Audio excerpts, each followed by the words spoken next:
Hello and welcome to the Geek Show for the first video game review of 2020.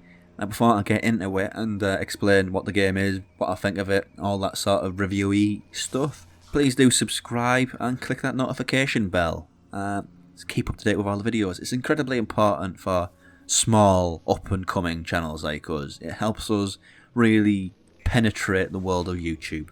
Odd choice of words, but still it stands by. Anyhow, on to the game today, which is Seventh Sector, an indie game which is out now on PlayStation 4.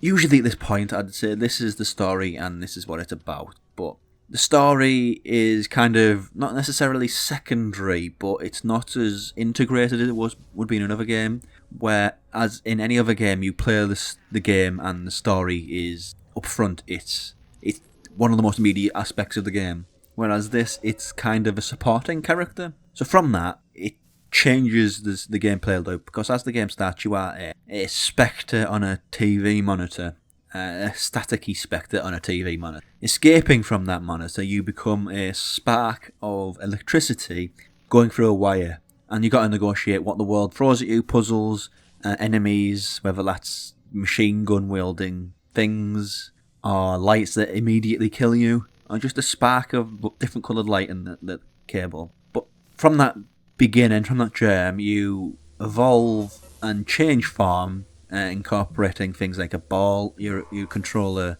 remote control car at one point, but that's not really your form.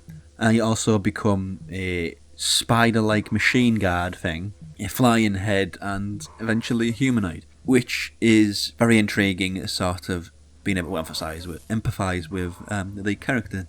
But it implies to the sort of world which you are put into. It's a cyberpunk world, very dystopian, very dark, almost Philip K. Dick-like, I guess, or Hardware, a 1990 sci-fi movie. That sort of world that you're taking part in. However, it's constructed in a way that Dark Souls is when it comes to sort of wider mythos and world building, in the sense of you can go through, like in Dark Souls, for example, you go through the world, and it's a dark fantasy, you attack monsters, monsters attack you, that's it. But if you dig, I mean that's very crude, but I'm just illustrating the point, but if you dig beneath that, if you read the weapon bios, if you really look at the environmental design of the world, you will find that there's an incredibly dense mythology there just waiting to be discovered. I'm not going to say the same is true to the same extent here because of the difference of scale of budget to scale of production, but the same philosophy is there, in the sense of you will be introduced to all sort of information via the world around you. Each screen has information about what's happening in the world around you, and also there's other little bits later on where you get into more populated, civilized, let's just say populated parts of the world, which tell you about things that are going on. There's emails which you can unlock, which again tell you about aspects of the world. There's situations that you happen upon which really paint a picture of the level of dystopia which you are navigating your way through.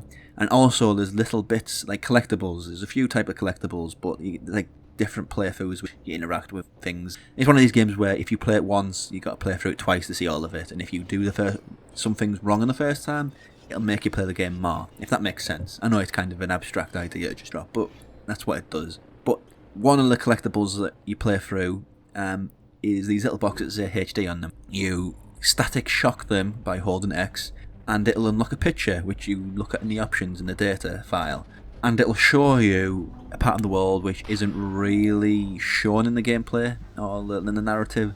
It's something which establishes and expands the world through just a bit of nice concept art. As for what it is and what it plays, it is a puzzle game like Inside or Limbo.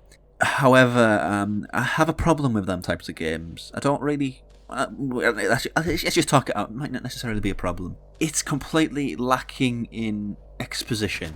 You are just introduced to this world and you have to figure it out, everything as you go along. There is little in the help of guidance of how you do things. You just sort of approach a puzzle, figure it out. That's it. And that is frustrating, to be honest, because sometimes there's some puzzles, especially later on, there's one where you have to collect particular pictures or like scan particular images, to know which way a puzzle needs to be solved in, like a picture sliding puzzle. And not knowing that, I was stuck doing that bit for a very, very long time. And that sort of willful... well, it's just obscure. That sort of willfully obscure presentation in some of its puzzles is very off-putting. I mean, don't get me wrong. The puzzles and how they're constructed and the reward of completing a puzzle is very much interesting, and it furthers the world in a compelling way. But at the same time, it's got these puzzles like in the game which just sometimes are just cruel. So you got to sort of figure things out in a very realistic, real-time way.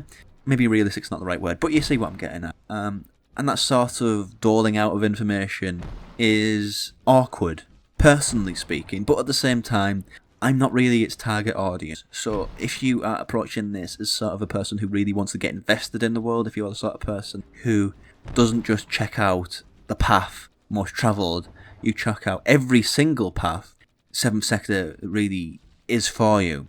It's compelling, it's well designed, it's interesting.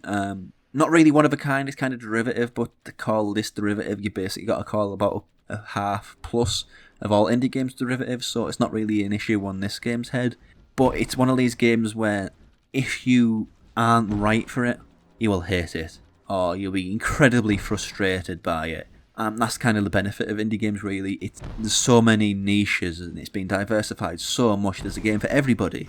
Now, if you look at the gameplay footage that's going on screen and it looks like it's your thing, it most likely will be.